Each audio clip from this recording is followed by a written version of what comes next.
Good morning all of you मेरे प्यारे दोस्तों। आज हम लोग क्लास 10th का संस्कृत लिटरेचर को फर्स्ट चैप्टर पढ़ेंगे। उससे पहले सबसे पहले इंट्रोडक्शन। इस चैनल का नाम है बड़ा कैरियर। बड़ा कैरियर पे आप सभी साथियों को, माय डियर फ्रेंड्स, सभी को स्वागत है।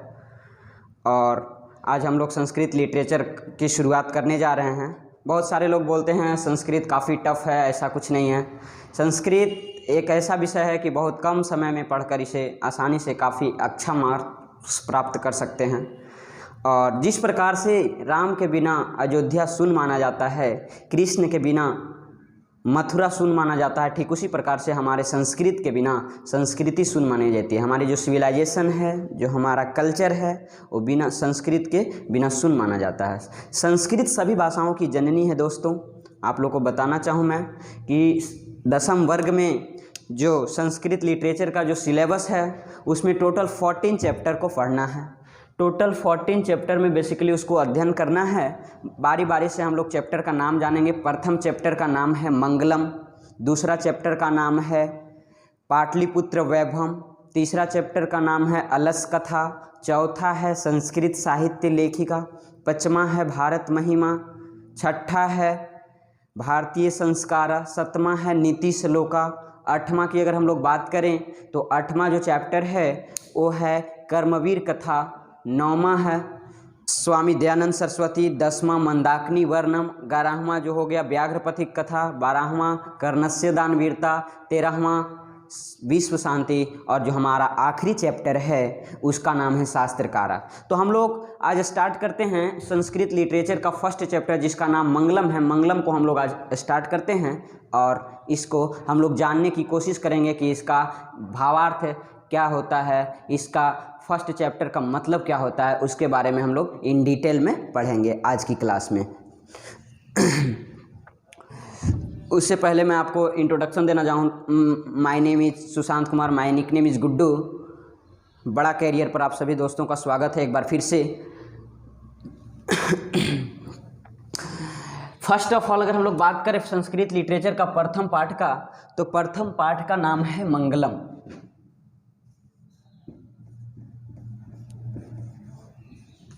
मंगलम का शाब्दिक अर्थ होता है दोस्तों कल्याणकारी।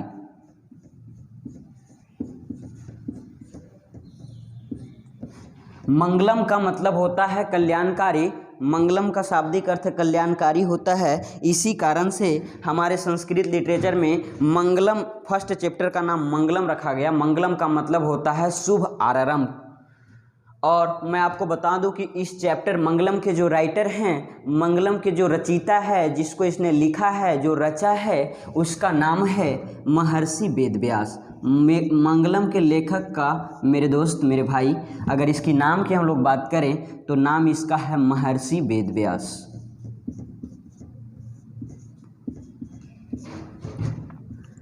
आप लोग को इस चैप्टर को स्टार्ट करने से पहले मैं छोटी छोटी बात बता दूं कि हमारे पास जो वेदों की संख्या होती है वो 4 होती है। वेदों की संख्या जो होती है वो 4 होती है।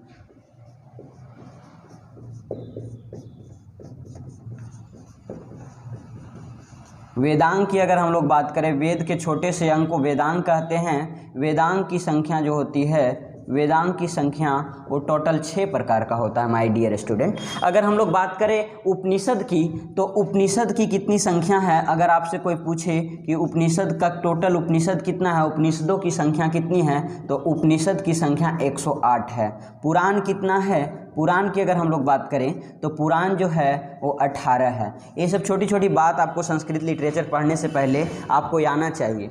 उसके बाद हम इस कहानी को आगे लेकर चलते हैं। कहा गया है मंगलम। मंगलम का शाब्दिक अर्थ कल्याणकारी होता है। मंगलम के जो राइटर हैं, जो लेखक है, उसका नाम महर्षि वेदव्यास है। मंगलम में कुल 5 श्लोकों को शामिल किया गया है। इसमें जो श्लोकों की संख्या है मेरे दोस्त, श्लोकों की जो संख्या है वो 5 है। मंगलम में जो श्लोकों की कुल संख्या है वो 5 श्लोकों को शामिल किया गया है। टोटल 5 श्लोकों को शामिल किया गया है। अगर आपसे कोई पूछे कि मंगलम में कुल कितने श्लोक है, तो 5 है। मंगलम में कुल कितने मंत्र को शामिल किया गया है, तो मंत्रों की संख्या भी इसमें टोटल 5 है। ठीक है, कोई दिक्कत? ध्यान दीजिएगा यहाँ पे, please concentrate on the white board. कहा गया है कि मंगलम के राइटर है महर्षि वेद व्यास। एक क्वेश्चन और ऐसा पूछा जा सकता है कि मंगलम को कहाँ से लिया गया है? तो मंगलम को जो है मेरे दोस्त, मंगलम साथियों आपको मैं बताना चाहूँ कि मंगलम को उपनिषद से लिया गया है। मंगलम को उपनिषद से लिया गया है।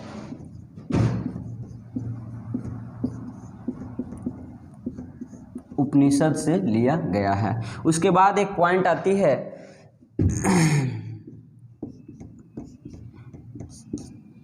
उसके बाद पॉइंट ये आती है कि मंगलम की महिमा कहाँ गाई जाती है? महिमा का मतलब गाथा होता है, प्रार्थना होता है, वंदना बोल सकते हो, उसको स्तुति बोल सकते हो। ठीक है, तो आपको मैं बताना चाहूँ कि मंगलम की जो महिमा सभी जगह गाई जाती है। ठीक है, मंगलम की महिमा सभी जगह गाई जाती है। सभी जगह को हम लोग संस्कृत में सर्वत्र बोलते हैं। सर्वत्र दैट मीन्स एवरीवेयर। जैसे हम लोग कहे तो God is present everywhere, water is present everywhere. ठीक है, मतलब सभी जगह पाया जाता है। मंगलम की महिमा हर जगह, इनकी गाथा हर जगह होती है, सभी जगह गाई जाती है।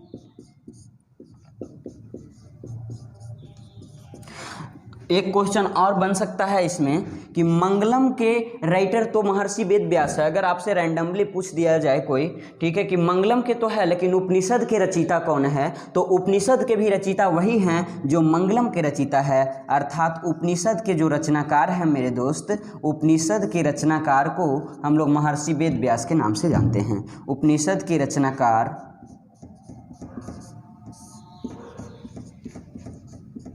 महर्षि वेद व्यास जी हैं।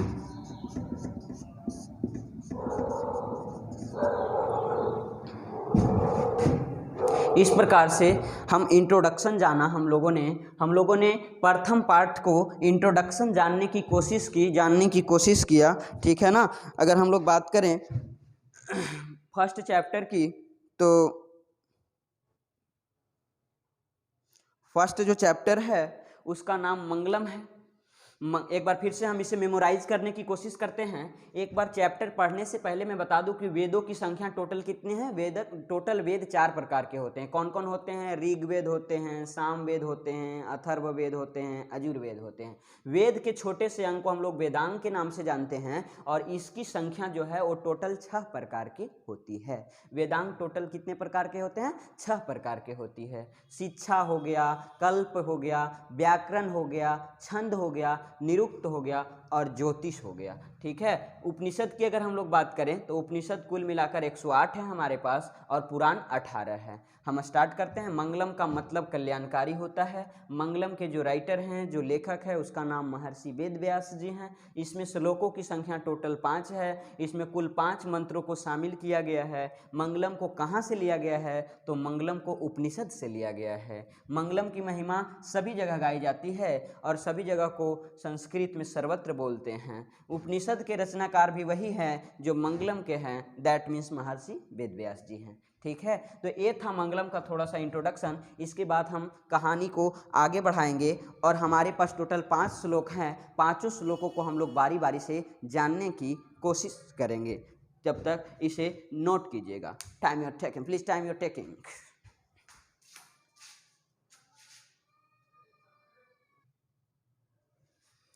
हाँ, तो हम लोग मंगलम के प्रथम चैप्टर के पहले श्लोक की व्याख्या, इसका भावार्थ जानने की कोशिश करेंगे।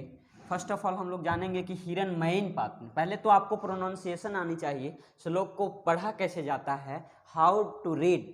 ठीक है, पढ़ने से ज़्यादा इम्पोर्टेंट है कि पढ़ा कैसे जाता है। तो हम लोग बात करें, पहला श्लोक को इस तरह से पढ़ेंगे, ध्यान से सुनेंगे प्लीज। हिरण्मयीन पात्रेण सतस्य अपिहितं मुखम, हिरण्मयीन पात्रेण सतस्य अपिहितं मुखम, तत्वं पुषन् पाविरिनु सत्य धर्माय दृष्टये। बोला गया है हिरण्मयीन पात्रेण सतस्य पिहितं मुखम, तत्वं पुषं पाविरिनु सत्य धर्माय दृष्टये। इसको हम लोग जानने की कोशिश करेंगे कि हिरण्मयीन पात्रेण क्या होता है। तो हिरण्मयेन पात्रेण का मतलब होता है सोने जैसा चमकता हुआ बर्तन, सोने जैसा चमकता हुआ आवरण। ठीक है, उसको हम लोग बर्तन बोल सकते हैं, कंटेनर बोल सकते हैं, वेसल्स बोल सकते हैं। दैट मीन्स सोने का पात्र, सोने जैसा चमकता हुआ पात्र। ठीक है,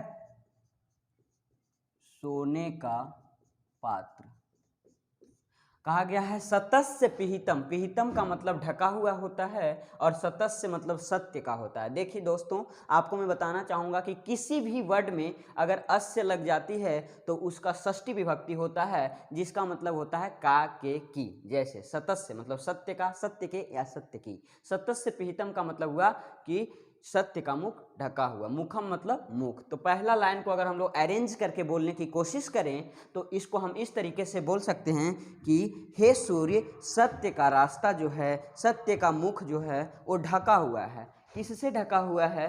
उसके बाद हम सोने के पात्र से ढका हुआ है। दूसरा लाइन को पढ़ते हैं, तत्वम पुसन पाविरिनु सत्य धर्माय दृष्टये। कहा गया है अगर आप सत्य धर्माय का मतलब हुआ सत्य धर्म, अगर आप सत्य धर्म को देखना चाहते हो, सत्य धर्म क्या होती है, सत्य धर्म को अगर आप देखना चाहते हो, उसके बारे में जानना चाहते हो कि सत्य होती क्या है, तो उस सोने के बर्तन को हटा दें, उस स्वर्णमयी पात्र को हटा दें। तो पहला अगर हम लोग बात करें, हिरण्मयेन पात्रेण सतस्य पिहितम मुखम तत्वम पुषम पाविरिनु सत्य धर्माय दृष्टे।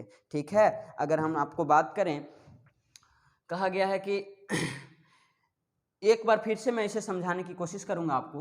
हिरण्मयेन पात्रेण सतस्य पिहितम मुखम तत्वम पुषम पाविरिनु सत्य धर्माय दृष्टये का मतलब हुआ, हे सूर्य, सत्य का जो रास्ता है, सत्य का जो द्वार है, सत्य का जो मार्ग है, उस सोने जैसा चमकता हुआ आवरण से ढका हुआ है। अगर आप सत्य धर्म को देखना चाहते हो तो उस सोने के बर्तन को हटा दो, आपकी प्राप्ति सत्य धर्म से हो जाएगी। इसका भावार्थ हम लोग आराम से लिखने की कोशिश करते हैं।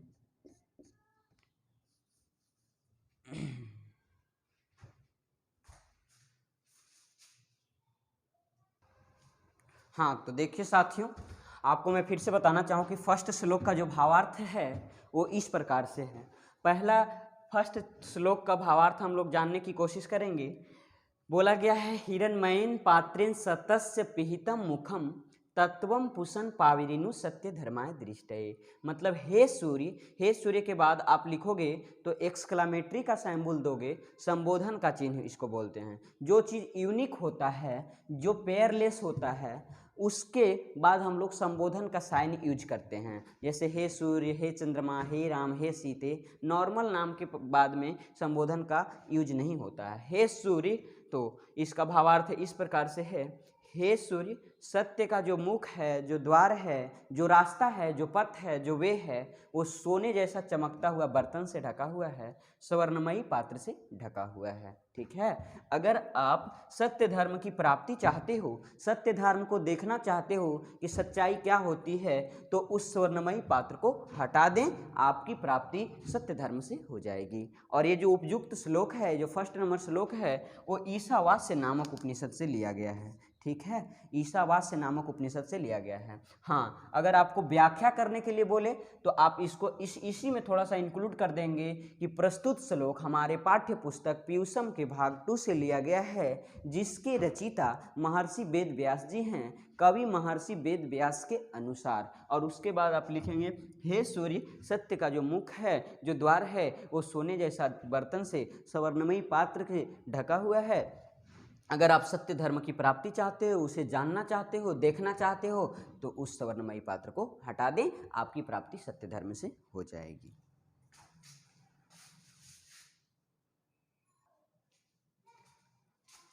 हाँ, तो देखिए मेरे प्यारे बच्चों, आप एक बार फिर से हम लोग दूसरे श्लोक को समझने की कोशिश करेंगे। सेकंड नंबर जो श्लोक है उसमें इसको सबसे पहले पढ़ेंगे कैसे, इसको प्रोनाउंसिएशन कैसे करेंगे। कहा गया अनोरनियान महतो महियान, अनोरनियान महतो महियान आत्मस्य जंतोर निहितो गुहायाम तम करतु पश्यति वित्तशोको धातु प्रसादनम महिमान आत्मना। इस श्लोक को हम लोग जानेंगे कि अभी तो आप लोग को लग रहा है कि इसका क्या होगा, कुछ समझ में नहीं आ रही होगी, बट इसका जब भावार्थ जानेंगे, आप श्लोकार्थ जानेंगे, तो आपको चीज़ें धीरे धीरे पढ़ते पढ़ते चीज़ें आसान लगने लगेगी। ठीक है, तो कहा गया है कि अनोरनियान महतो महियान आत्मस्य जंतोर निहितोगाम तम कर्तु पश्यति वित्सोक धातु प्रसादनम महिमाना। अनोरनियान का मतलब, अनोर वर्ड आया है, एक केमिस्ट्री का वर्ड है अणु, और अणु को हम लोग इंग्लिश में मॉलिक्यूल बोलते हैं। मॉलिक्यूल, आपको पता होगा कि molecule is the smallest particle of matter. जब मतलब कि जब तक परमाणु की खोज नहीं हुई थी तब तक पदार्थ की सबसे छोटा कण अणु था, और अणु को हम लोग मॉलिक्यूल बोलते हैं, ठीक है। उसके बाद कुछ दिन बाद डाल्टन साहब आए और उन्होंने परमाणु का खोज कर दिया। परमाणु का खोज उन्होंने किया और उसके बाद उन्होंने कहा कि नहीं, अणु से भी कोई चीज़ छोटा होता है जिसे हम लोग परमाणु बोलेंगे, ठीक है। तो परमाणु कहा उन्होंने भी बोला कि परमाणु को खंडित नहीं किया जा सकता है। किंतु कुछ दिन बाद जे थॉमसन आए और इलेक्ट्रॉन का खोज किया। उसके बाद गोल्डस्टीन ने प्रोटॉन का खोज किया और जेम्स चैडविक ने न्यूट्रॉन को खोजा, और उन्होंने बोला कि नहीं, परमाणु को भी खंडित किया जा सकता है इलेक्ट्रॉन, प्रोटॉन और न्यूट्रॉन में। तो ये केमिस्ट्री की बात है। मेरा मकसद समझाना ये है कि अणु का मतलब होता है छोटा से छोटा, संकीर्ण से संकीर्ण, लघु से लघु, मतलब कि एकदम लिटिल से लिटिल, छोटा से छोटा, ठीक है। और उसी प्रकार से महतो महियान को हम लोग समझने की कोशिश करेंगे। तो इसका मतलब होता है विशाल से विशाल। इसका मतलब जो होता है भाई, वो विशाल से विशाल होता है ना, विशाल से विशाल। अगर हम लोग बात करें इस दोनों वर्ड का मतलब समझने की, तो कहा गया अनोरनियान महतो महियान, सूक्ष्म से सूक्ष्म या विशाल से विशाल। एकदम साधारण लैंग्वेज में अगर हम बताने की कोशिश करें तो हम बोल सकते हैं छोटा से छोटा या बड़ा से बड़ा। आत्मस्य का मतलब होता है आत्मा, ठीक है ना। सूक्ष्म से सूक्ष्म या विशाल से विशाल, इस संसार में जितने भी प्राणी हैं, एक चींटी से लेकर एक हाथी ऐसे विशाल जानवर, जितने भी प्राणी हैं, सभी प्राणियों के पास एक आत्मा वास करती है ना। तो उस सभी प्राणी के पास एक आत्मा वास करती है। अगर आप उस आत्मा के रहस्यों को जानना चाहते हो, अगर आप उस आत्मा को देखना चाहते हो, तो आपको शोक रहित होकर जीवन यापन करना होगा। शोक रहित होकर जीवन यापन करना होगा माय डियर स्टूडेंट।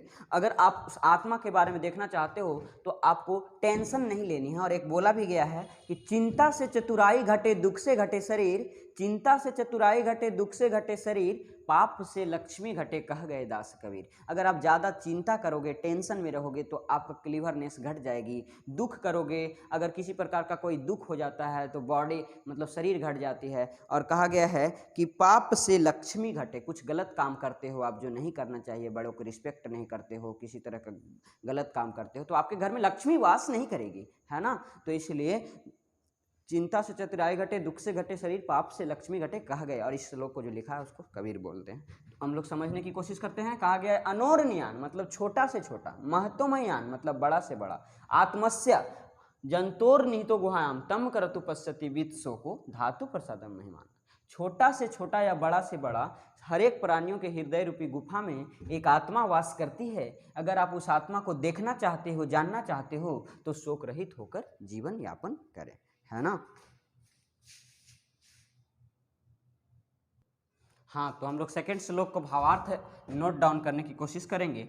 सेकंड जो श्लोक है, एक बार फिर से बता दें आपको कि अनोरनियान महतो महियान आत्मस्य जंतोर निहितो गुहायाम तम करुतु पश्यति वित्सो को धातु प्रसादनम महिमाना आत्मना।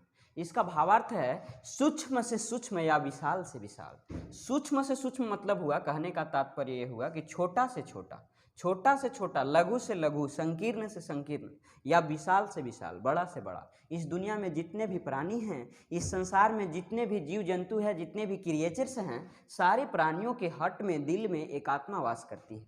अगर आप उस आत्मा, एक आत्मा वास करती है, अगर आप उस आत्मा के रहस्यों को जानना चाहते हो, तो आपको शोक रहित होकर जीवन यापन करना होगा, ठीक है। तो अगर आप लोग को ये संस्कृत का फर्स्ट क्लास अगर अच्छा लग रहा है तो आप प्लीज़ सब्सक्राइब कीजिएगा और बेल आइकन को दबा दीजिएगा, ठीक है। और अगर आपका मतलब कि इस चैप्टर का क्वेश्चन आंसर भी चाहिए तो आप डिस्क्रिप्शन बॉक्स में मेरा नंबर है, उसमें आप कमेंट करके बताइएगा दोस्तों। मैं बारी बारी से हर एक चैप्टर का वीडियो आपको डाल दूंगा, ठीक है। तो हम बात करें इसको, अगर आप नोट करना चाहते हो तो नोट कर सकते हो, प्लीज टेक योर टाइम।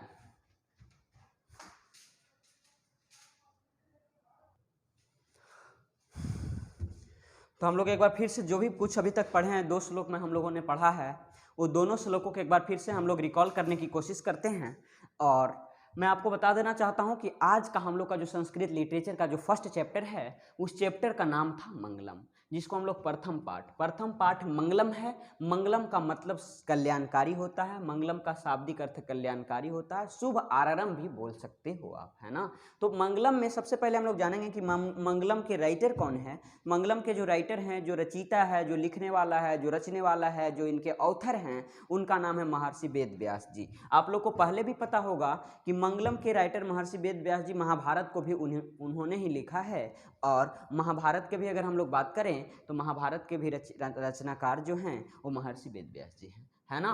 तो इसमें टोटल 5 श्लोकों को शामिल किया गया है, 5 मंत्रों को शामिल किया गया है। मंगलम की महिमा सभी जगह गाई जाती है। मंगलम को उपनिषद से लिया गया है और सभी जगह को हम लोग संस्कृत में सर्वत्र बोलते हैं। कहा गया विद्वान सर्वत्र पूज्यते, विद्वान को सभी जगह पूजी जाती है ना दोस्तों। ठीक है माय डियर, अगर हम आप समझने की कोशिश करें कि मंगलम में क्या क्या चीज़ जानना है, ठीक है, तो एक बार फिर से मंगलम का जो पहला श्लोक है, मंगलम का जो फर्स्ट श्लोक है वो हम आपको अभी हम लोगों ने पढ़ाया कि मंगलम का जो फर्स्ट श्लोक है, हिरण्मयेन पात्रेण सतस्य पिहितं मुखम, हिरण्मयेन पात्रेण सतस्य पिहितं मुखम तत्वं पुषं पाविरिनु सत्य धर्माय दृष्टे। हे सूर्य, सत्य का जो रास्ता है, सत्य का जो द्वार है, सत्य का जो मार्ग है, वो सोने जैसा पात्र से ढका हुआ है, सोने के बर्तन से ढका हुआ है। अगर आप उस सत्य धर्म को देखना चाहते हो, आप क्या पूरी दुनिया चाहती है कि सच्चाई क्या होती है, तो सत्य को अगर जानना चाहते हो तो सोने के बर्तन को हटा दो। ठीक है मेरे साथियों, हम आगे बढ़ते हैं। पहला जो श्लोक है मेरे दोस्त माय डियर, वो ईशावास्य नामक उपनिषद से लिया गया है। ईशावास्य 15 से लिया गया है। कभी कभी ये पूछता है कि प्रथम श्लोक किस मंत्र से लिया गया है, ईशावास्य नामक उपनिषद से लिया गया है। ठीक है, हम अपने समय को ध्यान में रखते हुए सेकंड श्लोक पढ़ने की कोशिश करें। और सेकंड जो श्लोक है वो बतलाया गया है, अनोरनियान महतो महियान, अनोरनियान महतो महियान आत्मस्य जंतोर निहितो गुहायाम तम करतु पश्यति वित शोको धातु प्रसादनम महिमान आत्मना। कहा गया है अनोरनियान, छोटा से छोटा, सूक्ष्म से सूक्ष्म, संकीर्ण से संकीर्ण, लघु से लघु या बड़ा से बड़ा, महान से महान, विशाल से विशाल, इस दुनिया में जितने भी क्रिएचर्स हैं, जितने भी प्राणी हैं, जितने भी जीव जंतु है, सारे के पास एक आत्मा वास करती है, एक सोल होती है। अगर उस आत्मा के बारे में आप जानना चाहते हो मेरे दोस्त, तो आपको शोक रहित होकर जीवन यापन करना होगा, ईमानदारी से काम करना होगा और आपकी मुलाकात उस सत्य धर्म से हो जाएगी, है ना। अगर हम बात करें दूसरा श्लोक, तो दूसरा कठ नामक उपनिषद से लिया गया है। दूसरा जो श्लोक है मेरे दोस्त, उस कठ नामक उपनिषद से लिया गया है। ठीक है मेरे लाडले, अगर हम लोग बात करें सेकंड श्लोक की, तो सेकंड श्लोक जो है वो कठ नामक उपनिषद से लिया गया है। ठीक है, अब हम बात करें, एक बार बात करते हैं, जितने भी हम चीज़ पढ़ा सारा का ऑब्जेक्टिव क्वेश्चन किस दृष्टि से पूछेगा, आपसे पूछा जाएगा कि मंगलम का शाब्दिक अर्थ क्या होता है, तो कल्याणकारी होता है। मंगलम में कितने श्लोक हैं, 5 श्लोक है। मंगलम में कितने मंत्र हैं, 5 मंत्र है। मंगलम को कहाँ से लिया गया है, उपनिषद से लिया गया है। उपनिषद कितने हैं, 108 है। वेद कितना है, 4 है। वेदांग कितना है, 6 होते हैं। उपनिषद 108, पुराण 18। तो ये सब छोटी छोटी बात आपको जाननी चाहिए। उसके बाद आपसे पूछ लिया जाएगा कि सत्य का रास्ता किससे ढका हुआ है, तो अभी आपको मैं समझाया था, कुछ देर पहले मैंने समझाने की कोशिश की थी कि हिरण्मयेन पात्रेण से ढका हुआ है। हिरण्मयेन पात्रेण, दैट मीन्स हिरण्मयेन पात्रेण का मतलब होता है मेरे लाडले, होता है सोने का पात्र, सोने का बर्तन, है ना। तो अब उसी क्वेश्चन को पलट देगा, लेकिन आपको नहीं पलटना है, आपको आंसर सेम रखना है। अगर पूछेगा कि सत्य का मुख किससे ढका हुआ है, तो हिरण्मयेन पात्रेण। हिरण्मयेन पात्रेण से किसका मुख ढका हुआ है, तो सत्य का मुख ढका हुआ है ना। छोटा से छोटा कौन है, आत्मा है। बड़ा से बड़ा कौन है, आत्मा है। विशाल से विशाल कौन है, आत्मा है। सूक्ष्म से सूक्ष्म कौन है, आत्मा है। और किसी भी लैंग्वेज का प्रयोग करके पूछा जा सकता है। और आपसे ये पूछेगा कि द्वितीय श्लोक मंगलम का किस मंत्र से लिया गया है, तो कट से लिया गया है। पहला जो लिया गया है वो ईशावास्य से लिया गया है। इस प्रकार से एक बार हम दोनों श्लोकों को फिर से पढ़ने की कोशिश करेंगे। पहला, हिरण्मयेन पात्रेण सतस्य पीतम मुखम तत्वं पुषं पाविरिनु सत्य धर्माय दृष्टे। हे सूर्य, सत्य का जो रास्ता है, सत्य का जो द्वार है, वो सोने के बर्तन से ढका हुआ है। अगर आप सत्य धर्म को देखना चाहते हो तो उस बर्तन को हटा दें। और प्रथम जो श्लोक है वो ईशावास्य नामक उपनिषद से लिया गया। दूसरा श्लोक है, अनोरनियान महतो महियान आत्मस्य जंतोर निहितो गुहायाम तम करतु पश्यति वित शोको धातु प्रसादनम महिमान आत्मना। कहा गया सूक्ष्म से सूक्ष्म या विशाल से विशाल, छोटा से छोटा या बड़ा से बड़ा इस दुनिया में जितने भी प्राणी हैं, सारे प्राणियों के हट में, सारे प्राणियों के दिल में, सारे प्राणियों के हृदय रूपी गुफा में मेरे दोस्तों एक आत्मा वास करती है। अगर आप उस आत्मा के रहस्यों को जानना चाहते हो तो शोक रहित होकर जीवन यापन करें, है ना। और ये जो है वो कठ नामक उपनिषद से लिया होगा। मैं उम्मीद करता हूँ कि ये वीडियो आपको अच्छा लगा होगा। अगर अच्छा लगा होगा तो प्लीज़ सब्सक्राइब कीजिएगा, बेल आइकन को दबाइएगा और शेयर करना ना भूलें मेरे दोस्त, है ना, अगर अच्छा लगा होगा। और